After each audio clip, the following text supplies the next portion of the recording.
अभ्यास 37। गति 80 शब्द प्रति मिनट। मानक आशुलिपि तीव्र गति अभ्यास। Dictation start.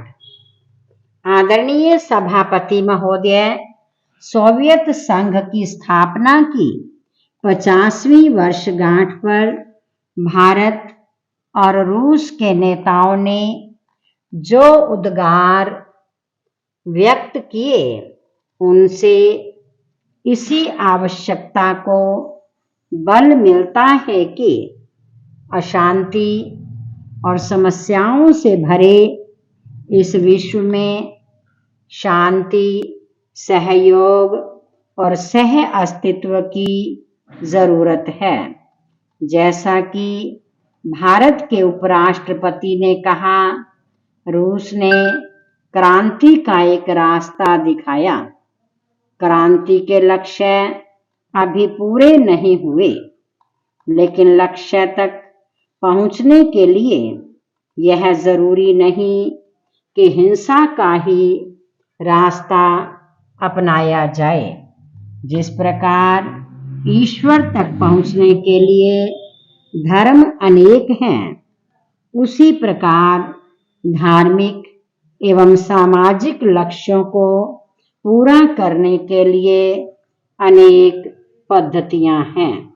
अनेक देश अपनी आवश्यकता, संभावना एवं उपलब्ध ज्ञान और परंपरा के अनुसार अपने अनुकूल व्यवस्था का चुनाव करता है।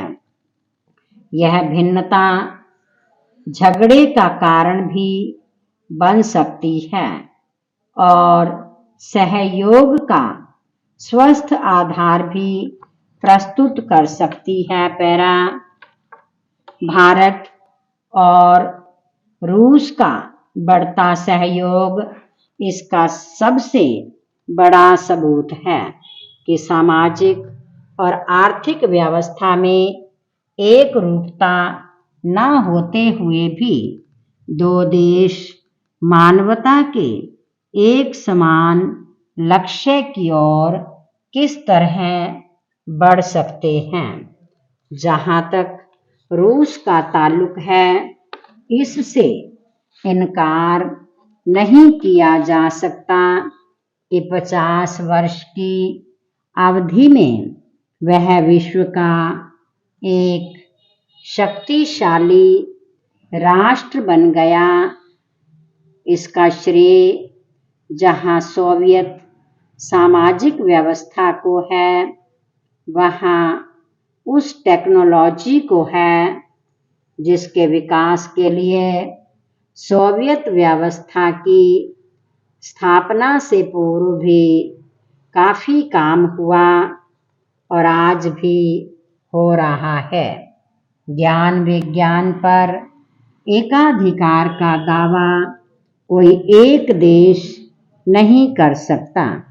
यह तो समूची मानवता की ख्याति है और जाति, वर्ण, धर्म, वाद आदि से ऊपर उठकर उसके सम्मिलित प्रयत्नों का परिणाम है।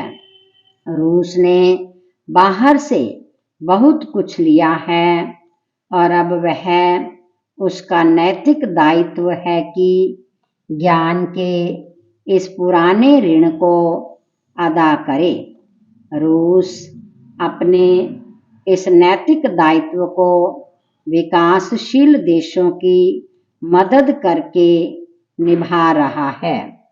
हालांकि भारत रूस के विचारों से पूरी तरह से सहमत है तथा भारत जानता है कि रूस के आर्थिक तथा सामाजिक सिद्धांत भारत भी अपना सकता है, लेकिन दोनों देशों के राजनीतिक सिद्धांतों में बहुत अंतर है। रूस की राजनीति तानाशाही है, जबकि भारत की राजनीति प्रजातांत्रिक है, जिसके अनुसार भारत में जो भी आर्थिक, सामाजिक तथा राजनीतिक परिवर्तन होंगे वे प्रजातांत्रिक तरीकों से होंगे, ना कि जोर जबरदस्ती द्वारा। यही वह मुख्य अंतर है जो रूस तथा भारत के राजनीतिक सिद्धांतों को अलग करता है। पूर्ण विराम।